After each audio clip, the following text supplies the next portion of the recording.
Question क्या बोला देखते हैं। क्वेश्चन बोल रहा है कि इन फिगर, ये जो फिगर है ना इसमें line P Q and R S. अब देखो ध्यान से देखो क्या लिखा हुआ है, लाइन लिखा हुआ है। हमने आप सबको क्या बोला था कि आपको क्वेश्चन के अंदर में लाइन लिख देगा, लाइन सेगमेंट लिख देगा। हो सकता है लाइन सेगमेंट लिख दे, हो सकता है ना लिखे, लाइन लिखे। समझो लाइन लिख रहा है तो क्या वो लाइन, समझो बात को, लाइन मतलब क्या, कोई चीज इस तरीके से लिखी गई है, ए बी लाइन है, मतलब क्या, एक लाइन जो इनफाइनाइट आगे पीछे जा रहा है, इसी को तो लाइन बोलते हैं, यही तो हम पढ़े थे। लेकिन उसके बावजूद भी यहाँ क्या बोल दिया है, लाइन बोल दिया है। बोल रहा है कि पी क्यू आर एस एक लाइन है। अल्टीमेटली ये लाइन सेगमेंट की बात कर रहा है। तो इसीलिए हमने आपको बोला था कि चाहे लाइन बोले चाहे लाइन सेगमेंट बोले बात एक ही है, चाहे रे बोले बात एक ही है। एक्चुअली एक ही हमको मान के चलना है, कंफ्यूज नहीं होना है। ऐसा नहीं करे लाइन कैसे बोल दिया, लाइन बोल दिया तो फिर तो इनफाइनाइट जा रहा है। नहीं, लाइन सेगमेंट रे, हमको एक बात दिमाग में लेना है, भैया वो लाइन है, बात खत्म। अच्छा सुनो, अब यहाँ पर एक और ऑब्जर्वेशन है, ध्यान से देखना। क्या कोई बच्चा हमको बता सकता है कि इसमें टोटल कितने रे हैं? क्या कोई बच्चा हमको बता सकता है कि इस डायग्राम में टोटल कितने रे हैं? बताओ तो, देखते कौन कौन बताता है। रे जो है वो कहाँ से बना है, देखो ध्यान से। एक पॉइंट ओ जो है ना, यहाँ से ओ क्यू एक रे है। कैसा रे है? ऐसा, देखो ध्यान से, ये ओ है और ये क्यू है, ओ क्यू, ओ डी लिख दिया है ना, ओ क्यू होगा। फिर ओ पी एक रे बना, ओ पी, देखो ध्यान से, ओ पी। फिर एक रे बना ओ एस, और फिर एक रे बना ओ आर, देखो ध्यान से, एक रे बना ओ एस और एक रे बना ओ आर, ओ आर। ये चार रे मिलके दो लाइन बना रहे हैं, या दो लाइन सेगमेंट बना रहे हैं। समझो इस बात को। इसमें और एक पॉइंट है बच्चा, क्या, समझो बात को। ये कोई भी एंगल, चाहे एंगल 3, चाहे एंगल 2, चाहे एंगल 1, चाहे एंगल 4, दो रे के मिलने से, जुड़ने से बन रहा है। हमने बताया हुआ था जब कभी भी एंगल कोई भी फॉर्म होगा तो वो 2 रे के फॉर्मेशन से फॉर्म होगा। तो यहाँ पर एंगल 3 कौन कौन से रे के मिलने से फॉर्म हुआ है? रे ओ आर एंड रे ओ क्यू जब मिला तो एक एंगल 3 फॉर्म हुआ। तो एंगल 3 कैसे बन गया? जब रे ओ आर और रे ओ क्यू आपस में जुड़े तो एंगल 3 बन गया। अच्छा, एंगल 4 कैसे बना? तो रे ओ आर और रे ओ पी के जुड़ने से बना, ठीक है ना। एंगल 1 कैसे बना? रे ओ पी और रे ओ एस के मिलने से बना। और एंगल 2 कैसे बना? रे ओ क्यू और रे ओ एस के मिलने से बना। यहाँ तक की बात सारे बच्चों को क्लियर है? आगे बढ़ते हैं। क्वेश्चन क्या बोल रहा है? क्वेश्चन बोला वही क्या कि in figure line P Q and R S, line P Q and R S intersect each other at point O, एक दूसरे को ओ पॉइंट पे काटते हैं। भैया ये कौन सी नई बात तुम बोल दी, हमको तो ये पता ही है, बुरबक कहीं कहाँ, हमको तो पता समझ के रखा है। ऐसे हमारे बच्चे सोच रहे होंगे, हाँ हमको डांट रहे होंगे, मास्टर तुमको पता समझ के रखा है, ये तो हमको पता ही है। तो हाँ बच्चे पता है। अब जो भी है, अब आगे ये लाइन में मजा है। देखो सुनो क्या बोल रहा है, एंगल पी ओ आर, कौन सा? पी ओ आर मतलब कौन सा एंगल? हम जो नंबर किए हुए हैं ना, नंबर दिए हुए हैं, कौन सा angle? Angle P O R मतलब कौन सा एंगल बताओ? एंगल 4, ठीक है ना। तो एंगल 4 और क्या बोल रहा है? Angle R O Q. देखो ध्यान से, आर ओ क्यू कैसे पढ़ेंगे? हमने एंगल पढ़ना भी सिखाया है। देखो आर ओ क्यू मतलब एक पॉइंट ओ पे एक एंगल बन रहा है, कौन सा? 3। चलिए, तो हमको गिवन है क्या कि एंगल 4 और angle 3, angle P O R is to angle R O Q. देखो बच्चों, इसको क्या बोलते हैं? रेशियो बोलते हैं। देखो ध्यान से, ये जो है ना, ये इसको हम H2 बोलते हैं या फिर रेशियो बोलते हैं। और कोई भी चीज़ अगर A:B ऐसा लिखा हो ना, तो हम इसको लिखते हैं A/B। ये तो पता ही होगा आप सबको, इसमें तो कोई डाउट होना नहीं चाहिए बच्चे। चलिए अब आगे बढ़ते हैं। तो ये क्वेश्चन हमको गिवन है क्या कि दो लाइन है पी क्यू और आर एस एक दूसरे के एक पॉइंट ओ पे काट रहे हैं। कुछ इस तरीके से काट रहे हैं कि एंगल 4 जो है और एंगल 3 जो है, इनका रेशियो क्या है? 5:7 है। तो बस क्वेश्चन यही है बच्चा कि भैया दो line P Q R S एक दूसरे का कट किए एक पॉइंट ओ पे, और एंगल 4 एंगल 3 का रेशियो क्या गिवन है? 5:7। तो फाइंड करना है कि 4 एंगल चारों एंगल क्या है।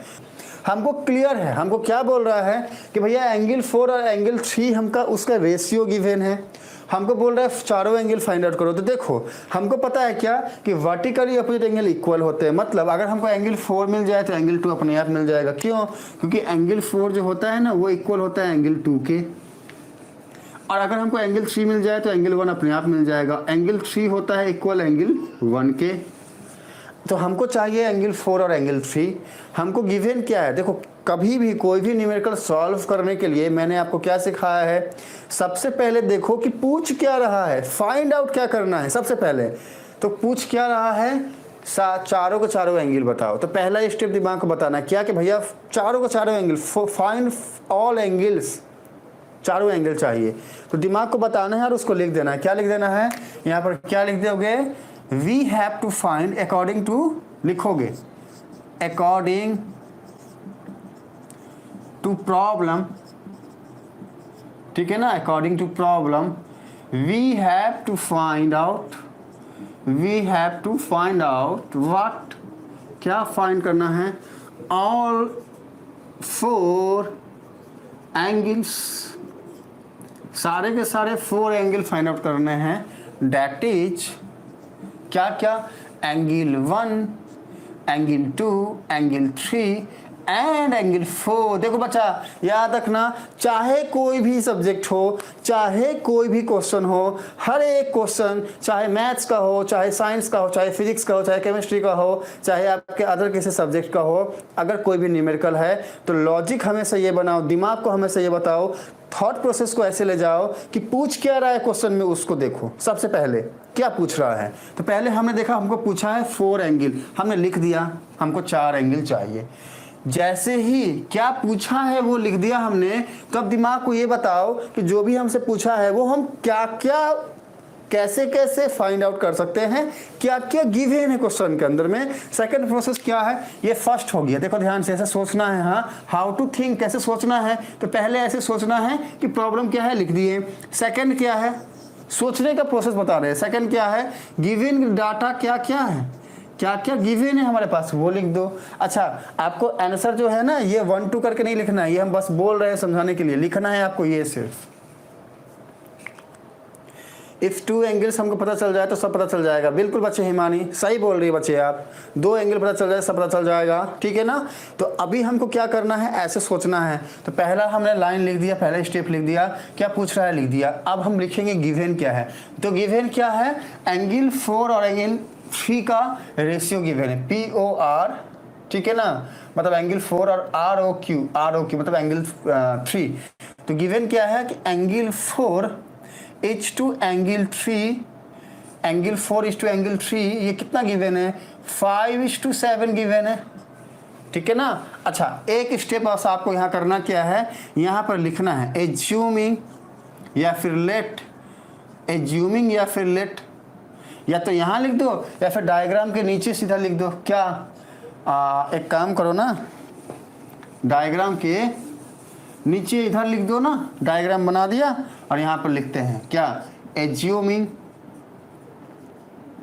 एज्यूमिंग क्या एज्यूम कर रहे हैं, एंगल POR, ऐसा लिख देना बच्चा। बस ऐसे ही जा करके देख करके करके मत आ जाना, लिखना है इसको। क्या, angle POR, angle POR equals to angle 4, angle POR angle 4 हो गया, ठीक है। एंगल ROQ, एंगल ROQ क्या हो गया, एंगल 3 हो गया। एंगल QOS, एंगल QOS क्या हो गया, एंगल 2 हो गया। And angle SOP, angle SOP ये क्या हो गया, एंगल 1 हो गया। ये हमने एज्यूम कर लिया, मान लिया ऐसा। फिर ऐसे नहीं कि सीधा करके आ गए, तो फिर हो सकता है कोई टीचर होगा जिसका दिमाग थोड़ा सा मतलब सटका होगा, वाइफ से झगड़ा वगड़ा करके आया होगा, तो फिर यहाँ पर उतारेगा, नंबर ही नहीं देगा। हाँ बाकी हमारे जैसा टीचर रहेगा तो फिर बिंदास देगा नंबर, चिंता मत करना। हाँ लेकिन अगर मान लो हमारे जैसा ना रहा तो फिर क्या करोगे, तो इसलिए लिख देना। हाँ और वैसे इसको लिखना बनता है, मैथ्स में सब लिखना बनता है बच्चे, नंबर ऐसे काटना चाहिए, इसमें सर की गलती नहीं होगी, काटना चाहिए नंबर, ये लिख देना है आपको। अच्छा इसके बाद क्या लिखना है, आपको लिखना है यहाँ पर बाई ऑब्जर्विंग द फिगर, या फिर बाई फिगर या बाई ऑब्जर्विंग, ऑब्जर्विंग मैंने हमने जो ऑब्जर्व किया, बाय ऑब्जर्विंग द फिगर, हमने जो फिगर को देखा उससे जो हमने ऑब्जर्व किया, क्या ऑब्जर्व किया, क्या कि भैया एंगल 1 जो है वो एंगल 3 के इक्वल है, एंगल 1 जो है वो इक्वल है एंगल 3 के। कैसे? बाय कैसे? वर्टिकली अपोजिट एंगल लिख दोगे यहाँ पे, क्या? बाय वर्टिकली अपोजिट एंगल पूरा लिखोगे। मैं शॉर्ट में लिखता हूँ बच्चा बाय VOA, लेकिन आपको पूरा लिखना है। मैं शॉर्ट में लिख दिया हूँ, आप पूरा लिखोगे वर्टिकली अपोजिट एंगल, ध्यान रखना। अच्छा, दूसरा क्या? एंगल 3 जो, सॉरी तो हो गया, एंगल 2 जो है एंगल 4 के इक्वल है, एंगल 2 जो है वो इक्वल है एंगल 4 के बाय वर्टिकली अपोजिट एंगल। इतना लिख दो डायग्राम के नीचे, लिख के फिर इधर आओ, इधर आके ऐसे लिखा है हमने, हमारे पास ये गिवन है, हमको अब बोल रहे हैं फाइंड आउट करो। तो अब देखो, अब ध्यान से समझना। हाँ, तो अब हमने पहला प्रोसेस क्या किया, खुद को बोला कि भैया क्या पूछ रहा था वो लिख दिया, फिर देखा क्या गिवन है वो लिख दिया, डायग्राम से जितना लिख सकते थे हमने सब लिख दिया। तो अब हम वापस से पूछेंगे भैया पूछ क्या रहे थे, तो 4 एंगल, चारों एंगल। तो अब हम एक एक स्टेप जाएंगे कि अब ये चारों एंगल को कैसे फाइंड आउट कर सकते हैं, हम सोचना स्टार्ट करेंगे। तो हमने सोचा कि अच्छा भैया हमको चारों एंगल चाहिए, तो हमको तो पता है कि एंगल 1 या एंगल 2 मिल गया तो हमको 3, 4 मिल जाएगा, या फिर एंगल 3 और एंगल 4 मिल गया तो हमको 1, 2 मिल जाएगा। कोई भी 2 एंगल मिल गया तो उसका वर्टिकली अपोजिट एंगल हमको इक्वल होता है, पता ही है। तो अगर हमको एंगल 1, 2 या 3, 4 में कोई मिल जाए तो हमको दूसरा एंगल मिल जाएगा। तो अब हम जाएंगे भैया हम कौन सा एंगल हमको मिल सकता है, तो हम सोचेंगे क्या मिल सकता है। तो हम देखें अचानक, सॉरी भाई हमको तो गिवन है एंगल 3 और 4, मतलब कहीं ना कहीं लोचा 3 और 4 में ही है, कुछ ना कुछ तो गड़बड़ है, 3 और 4 से ही कुछ ना कुछ होगा। तो हमारे दिमाग में ऑब्जर्वेशन होना चाहिए, अच्छा 3 और 4 से ही हमको 3 और 4 एंगल मिलेगा, और जैसे ही 3 और 4 मिल जाएगा तो हमको 1, 2 भी मिल जाएगा। तो अब हम जाएंगे 3 और 4 वाले भैया के पास। तो हमने इससे जाके पूछा तो ये हमको बोला बक कहीं का, तुम एक काम कर, तुमको तो पता है रेशियो क्या होता है, कोई भी चीज़ अगर रेशियो में गिवन हो, देखो देखो ध्यान सुनो, मान लो गिवन है A:B = 3:4, तो यहाँ पर A को क्या कैसे लिखोगे और B को कैसे लिखोगे, रिप्लाई करो तो सारे बच्चे। देखो अगर A:B गिवन है 3/4 ना, तो हम A:B को लिख सकते हैं A/B = 3/4। ये तो चलो एक बात है, हम पूछ रहे हैं A को लिखेंगे क्या हम A3 लिख दें, हम ऐसा लिख दें कि A = 3 होगा, ऐसा लिखें, ये सही होगा क्या? देखो, और B = 4 ऐसा लिख दें हम। तो अगर कोई भी चीज़ ऐसे रेशियो में गिवन हो, और तो हम सीधे लिख सकते हैं भैया A तुम हो 3x और B तुम हो 4x। तो ठीक इसी तरीके से एंगल 4 एंगल 3 गिवन है ये, तो इसको लिख सकते हैं भैया एंगल 4 बटे में एंगल 3 = 5/7। तो देयरफॉर एंगल 4 क्या हो जाएगा, 5x हो जाएगा, और एंगल देयरफॉर एंगल 3 क्या हो जाएगा, 7x हो जाएगा। अब देखो ध्यान से, यहाँ तक हमने लिख दिया। अब देखो ध्यान से सारे बच्चे सुनना, देखो एंगल 4 और एंगल 3 हमें ध्यान से ये देखना है कि क्या है ये एंगल और ये एंगल। ध्यान से देखो, एंगल POR और एंगल ROQ, ये दोनों एंगल मिलकर के क्या बना रहा है, 180 डिग्री बना रहा है। तो ये दोनों कैसे एंगल है, इसको सप्लीमेंट्री एंगल भी बोल सकते हैं क्योंकि दोनों का सम 180 डिग्री के इक्वल है। इसको लीनियर पे भी बोल सकते हैं क्योंकि एडजेसेंट एंगल का सम 180 डिग्री का एंगल होता है। एक लाइन के ऊपर अगर एक रे हो, एक लाइन PQ के ऊपर में अगर एक रे OQ हो, देखो सारा फंडा अब यहाँ लग रहा है, सब कुछ जो भी पढ़ाए हैं। तो हमने बोला भैया ये लीनियर पेयर एंगल, ठीक है, और हम जानते हैं लीनियर पेयर एंगल जो है ना, उसमें एडजेसेंट एंगल का सम 180 डिग्री के इक्वल होता है। मतलब एंगल 4 प्लस एंगल 3 क्या होगा, 180 डिग्री के इक्वल होगा। एंगल 4 क्या है, 5x है, एंगल 3 क्या है, 7x है। तो हम क्या लिखेंगे, हम क्या लिखेंगे कि वी नो, हम जानते हैं, हम क्या जानते हैं कि भैया एंगल 4 मतलब कि क्या, देखो angle 4 plus of angle 7 = 180 degree. अब एंगल 4 क्या है, 5x है, 5x प्लस ऑफ एंगल 7 क्या है, सॉरी एंगल 7 है, एंगल 4 और एंगल 3 है, हाँ 3 है बच्चा, 7 नहीं। एंगल 3 क्या है, 7x है, इन दोनों का सम होगा 180 डिग्री। अभी 5x प्लस 7x क्या हो जाएगा, 12x हो जाएगा बच्चा, = 180 डिग्री। देयरफॉर x क्या हो जाएगा, जब कट करोगे ना 180/12, ये क्या आएगा, 15 आएगा। तो देयरफॉर x क्या हो गया, 15 डिग्री। तो x आ गया 15 डिग्री, तो फिर एंगल 4 क्या हो जाएगा, देयरफॉर एंगल 4 क्या हो जाएगा, 5x है तो 5 इंटू 15 डिग्री, ये क्या हो गया 75 डिग्री। एंड एंगल 3 क्या हो जाएगा, 7 इंटू एक्स मतलब 7 इंटू 15 डिग्री, मतलब ये क्या हो जाएगा, आई थिंक 105 होगा। हाँ देखो ध्यान से, तो आपको एंगल 4 मिल गया, एंगल 3 मिल गया। हमको जैसे ही एंगल 4 एंगल 3 मिल गया तो अभी आप लिखेंगे क्या, देयरफॉर, ठीक है ना। अब पहले यहाँ लिखो since angle 4 equals to angle क्या 2, सिंस एंगल 4 जो एंगल 2 के इक्वल है। अच्छा सुनो, ये जो लाइन लिखे हो ना angle 4 plus angle 3 equals 180 degree, ये क्यों हुआ है, लीनियर पेयर ऑफ एंगल की वजह से हुआ है। यहाँ पर लिख देना, हाँ bye linear pair of angle, ऐसा लिख देना, मेंशन कर देना बच्चा, हाँ पूरा लिखना है, एलपीए मत लिखना, लीनियर पेयर ऑफ एंगल की वजह से एंगल 4 और एंगल 3 का सम 180 डिग्री के इक्वल है, ठीक है ना। अब आते हैं यहाँ पे, क्योंकि एंगल 4 एंगल 2 के इक्वल है और एंगल 4 क्या है 75 डिग्री है, हाँ and angle 4 equals to 75 degree, therefore angle 2 equals to हो जाएगा 75 डिग्री। ठीक इसी तरीके से एंगल 3 जो है ना, एंड एंगल 3 जो है ना ये इक्वल है किसके, एंगल 1 के, ठीक है ना। अच्छा सिंस एंगल 3 कितना आया 105 डिग्री, देखो ध्यान से 105 डिग्री आया, देयरफॉर एंगल 1 क्या हो जाएगा, ये भी 105 हो जाएगा। तो आफ्टर ऑल हमने क्या पाया, आफ्टर ऑल हमने पाया therefore angle 1 equals to 10, angle 1 equals to angle 3 equals to 105 degree and angle 2 equals to angle 4 equals to 75 degree. देखो ध्यान से हमारा ये आंसर हो जाएगा क्या, कि भैया एंगल 1 और एंगल 3 105 डिग्री के बराबर है, मतलब ये और एंगल 2 और एंगल 4 75 डिग्री बराबर होगा, मतलब ये और ये। हमसे क्वेश्चन में यही पूछा था, लास्ट में क्या करोगे, क्योंकि हमने इसको लेट किया हुआ है, माना है, तो हमको तो एग्जैक्ट चाहिए, तो हमने जो भी लेट किया हुआ था ना ये हमको उसके अकॉर्डिंग लिख देना है। तो यहाँ पर लिख दो क्या, कि भैया देयरफॉर एंगल 1 क्या था, एंगल 1 था SOP, angle SOP equals to angle 3 क्या है, angle 3 angle ROP, angle ROQ equals to 105 degree and